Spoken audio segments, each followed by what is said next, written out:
So guys, today I'm doing a Halloween look and it's just a really nice, pretty, everyday makeup. Just kidding! And I thought for all those people that celebrate Halloween out there, like people in the Americas, I'll do this look for you. It's just like part of my face has been ripped off or torn off and it's exposing some raw flesh. I haven't done gore in like, what year is it, 2014? Since I was in Makeup Academy like 5 years ago. So thought I would do a Halloween look because I've never done one before. And this one's kind of easy because people can still recognize you. Hope you guys like this different look. Don't forget to thumbs up my video, leave a comment and check out my social media sites. I'll put them all below. Let's get into the look. Start out with your makeup all done, but then very carefully with a non-oily makeup remover, take off your makeup on one side and start to map out with a white eyeliner pencil where you want your skin to start peeling off. It's really important to have clean skin when you use the Nye Nose Scar Wax, because this scar wax won't stick if there's, you know, oiliness or makeup on the skin already very well. So start out with clean skin, then roll a spaghetti in your hands. Make sure your hands are moisturized so that it doesn't stick to your hands, and then place it along the side of your face or whatever shape you want. You can use a spatula if you want. I'm just using the edge of my tweezers, and then use your fingers to melt it into your face and your skin. Again, keep them moisturized so that it doesn't stick. Now I'm using liquid latex. I just got this from Scotty's. It's like less than $10, but you do have to usually get it from a proper makeup store. I'm using a latex sponge to apply that over the fake skin there. And then I'm applying foundation. So you've got to wait till it's dry. Let me just explain that. Wait till it's dry. It just sort of helps it adhere a little bit and give it more skin-like texture, I guess. And then I'm applying my foundation over the top so that it blends in with my skin. Now I'm using my Bruise Wheel from Nye again, and I'm taking the darkest shades and mixing them together and then putting them right underneath the fold of the skin.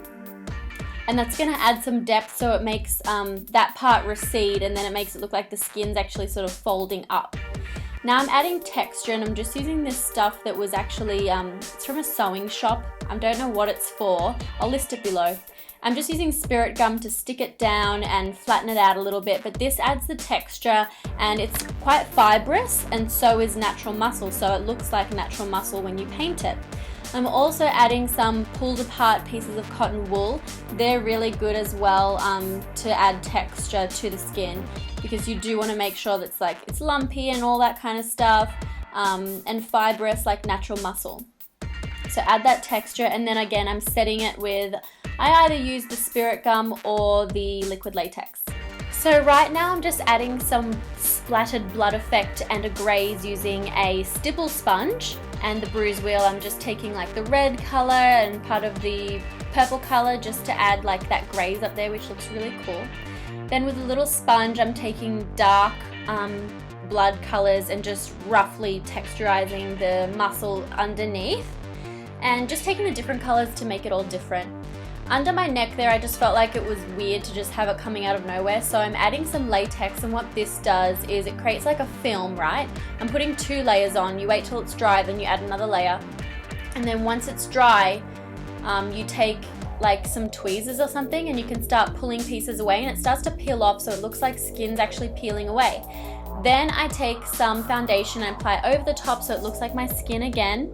I left some of it because here I'm coloring it in like blood, just like I did there. So a good idea is to color in like the bulk of it red, but then around the edges where the skin is flaking off, take some darker colors and it looks more natural and adds like highlighting, contouring type effect, so there's actual texture and depth to it.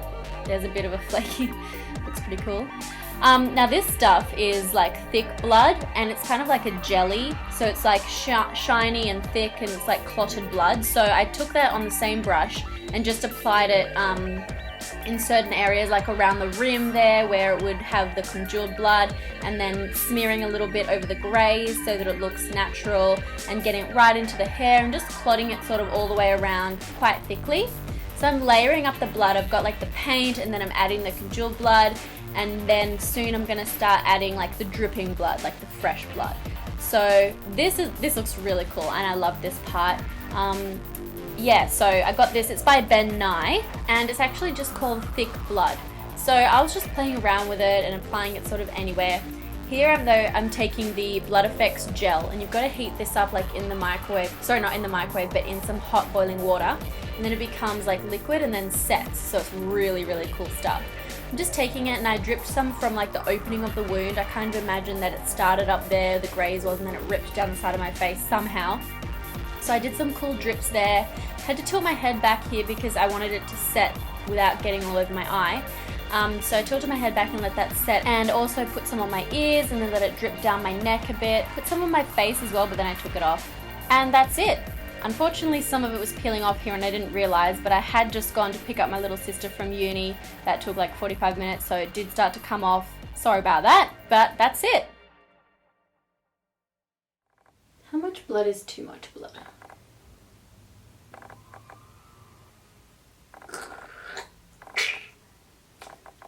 It's a big mess down here, just trust me on that. Whoop, forgot I used Spirit Gum. Oh, gee. I went to pick up my little sister and I was sort of halfway through, like right before I put the drippy blood on. And I really wanted everyone that I drove past to look in, but no one looked in my car. I wanted to be like, oh. Oh. Far out. I gotta turn the camera off. You're gonna hear some things you don't want to hear. Die, little bird. This is a 10 on the pain factor.